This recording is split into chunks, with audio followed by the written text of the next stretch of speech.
Hi everyone, welcome back. We'll try to solve question number 85. We are trying to solve the questions of UPSC General Studies Paper 1 Prelims of 2023. हम देख रहे हैं कि exam condition में एक sincere aspirant, एक sincere candidate question को किस तरह से अप्रोच कर सकता है। पॉज करके पहले क्वेश्चन को ट्राई कर लेना सॉल्व करने का।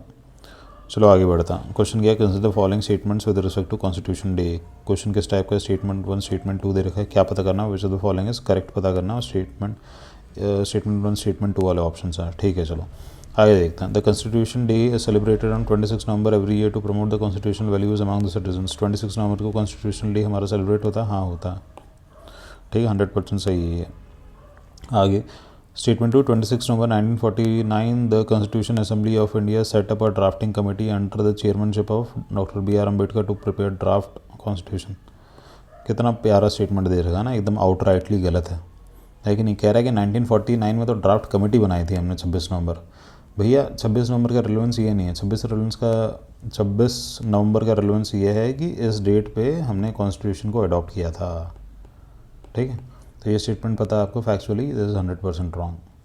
पहले स्टेटमेंट को एक बार फिर से पढ़ लेते हैं। The constitution day is celebrated on 26 of November every year to promote constitution values. हाँ ठीक है, जेनरिक है, कॉन्स्टिट्यूशन वैल्यूज़ को ही प्रमोट करने के लिए बनाते हैं, और तो क्या रीज़न होगा, जेनरिक है। तो पहला सही है और दूसरा स्टेटमेंट हमारा 100% गलत है, तो इसका आंसर आ जाएगा सी।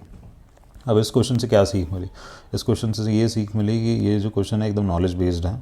26 नवंबर जो है, 26 नवंबर को का आपको आइडिया होना चाहिए कि इस दिन कॉन्स्टिट्यूशन डे सेलिब्रेट होता है। अब इसका आइडिया कैसे आएगा आपको? अगर आप न्यूज़पेपर्स पढ़ रहे हैं डेली रेगुलर बेसिस पे, अगर आप न्यूज़पेपर्स पढ़ रहे हैं या फिर न्यूज़ फॉलो कर रहे हैं, तो इनमें जब 26 नवंबर आती हैं तो इसके आसपास या इस दिन क्या होता है, बहुत सारे आर्टिकल्स घूमते रहते हैं, और उनमें से एक भी आर्टिकल आपने गलती से पढ़ लिया होगा तो आपको पता चल जाएगा कि अच्छा इस दिन कॉन्स्टिट्यूशन अडॉप्ट किया गया था। कॉन्स्टिट्यूशन अडॉप्ट करने के लिए हमारी कॉन्स्टिट्यूएंट नहीं, क्या कहेंगे, कौन सी कमेटी थी, ड्राफ्टिंग कमेटी वगैरह हमारी बन गई थी। ड्राफ्टिंग कमेटी वगैरह हमारी कब बनी थी? इंडिपेंडेंस के पहले बनी थी, बाद में बनी थी, कितना टाइम लगा था, कितने मेंबर्स थे? अच्छा, डॉक्टर B.R. अम्बेडकर हमारे चेयरमैन थे इसके। ओरिजिनल कॉन्स्टिट्यूशन था, उसमें कितने आर्टिकल्स थे, क्या उसमें 395 आर्टिकल्स थे, कितने सेक्शंस थे, क्या उसमें 8 सेक्शंस थे, एग्जैक्ट क्या रिलेवेंस था। ये थोड़ा कंटेक्स्ट पता है तो क्वेश्चन सॉल्व कर लोगे, कंटेक्स्ट नहीं पता है तो फिर दिक्कत आएगी।